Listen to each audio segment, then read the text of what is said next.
ముందుగా అందరికీ నమస్కారం. నేను మీ శ్రావణ్. మనమైతే వీడియోలు చేయక చాలా రోజులు అవుతుంది. సో ఈరోజైతే ఒక 18+ కంటెంట్ అనొచ్చా దాన్ని, లేకపోతే చెడు చూడు అట్లానే కాదు, లేని ఒక సెన్సిటివ్ ఒక చిన్న ఇంట్రో చెప్పుకుందాం. మన దేశంలో చూసుకుంటే రోజుకో రేప్ జరుగుతుంది. దీనికి కారణాలు ఏమన్నా కావచ్చు. ఎవ్రీడే మనం దేశం మొత్తంలో చూసుకుంటే ఒక రేప్ అనేది జరుగుతుంది. అసలు దీనికి గల కారణాలు ఏంటి అనేది మనం తర్వాత మాట్లాడుకుందాం దీని గురించి. సో దీనికి ఈరోజు మనం చెప్పబోయే టాపిక్కి సిమిలర్గా కనెక్టివిటీ ఉంటుంది కొంచెం. సో అదేంటి, ఆ టాపిక్ ఏంటి, కొంచెం 18+ కంటెంట్గా ఉండొచ్చు. సో అలా అంటే 18+ అంటే అందరూ తెలుసుకోవాల్సిన విషయమే. సో ఆ టాపిక్లోకి వెళ్తే, ఒక దేశంలో బట్టలు లేకుండా అమ్మాయిలు అబ్బాయిలు కలిసి తిరుగుతారు. సో ఇది మన టాపిక్ ఈరోజు. అసలు అలా ఎక్కడ తిరుగుతారు, వాళ్ళు ఎందుకు ఇలా తిరుగుతారు అనేది ఈరోజు మనం మాట్లాడుకుందాం.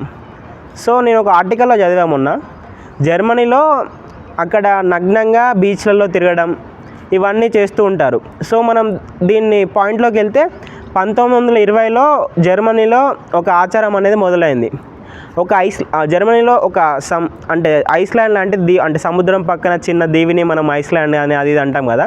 సో అలాంటి దీవుల్లో వాళ్ళు ఏం చేశారంటే, అమ్మాయిలు అబ్బాయిలు బట్టలు లేకుండా తిరగడాన్ని వాళ్ళు ప్రారంభించారు. సో ఇలా చేసుకుంటూ ఏమైందంటే, వాళ్ళు ఒక 1920లో ఒక స్కూల్లో అమ్మాయిలు అబ్బాయిలు వాళ్ళని బట్టలు లేకుండా వ్యాయామం చేపించడం ఇలాంటి పద్ధతిని వాళ్ళు అనేది మొదలుపెట్టారు. సో అసలు వాళ్ళు ఇలా ఎందుకు మొదలుపెట్టారంటే, అక్కడ ప్రకృతిని ప్రేమించే వాళ్ళు ప్లస్ ఇంకా ఏమంటారు, ప్రకృతిని ప్రేమించే వాళ్ళు అథ్లీట్స్ చాలామంది ఉన్నారు. సో దానివల్ల ఏంటంటే, వాళ్ళు ప్రకృతితో క్లోజప్ అవ్వడానికి, అంటే ప్రకృతిలో కలిసి ఉండడానికి సో ఇలా చేస్తారని వాళ్ళు. సో ఇప్పటికీ ఆ దేశంలో, జర్మనీ దేశంలో కొన్ని బీచెస్లో, అంటే మన దేశంలో బీచెస్ ఉంటాయి కదా, అలాగే కొన్ని బీచెస్లో ఏంటంటే మనం ఇలా బట్టలతో వెళ్తే వాళ్ళైతే ఎలో చేయరు. సో దాన్ని అయితే వాళ్ళు నిషేధం విధించారు. అదే బట్టలు లేకుండా వెళ్ళడాన్ని ఎందుకు నిషేధించారంటే, చాలామంది అక్కడ బట్టలు లేకుండా తిరగడాన్ని ఎంజాయ్ చేస్తారనమాట. సో అక్కడ అలా ఎంజాయ్ చేద్దాం అనుకునే వాళ్ళకి బట్టలు ఉన్న వాళ్ళతో ఏమన్నా ప్రాబ్లం అంటే కొంచెం బాగోదు కదా. సో అలా అని వాళ్ళని కూడా నిషేధించారు.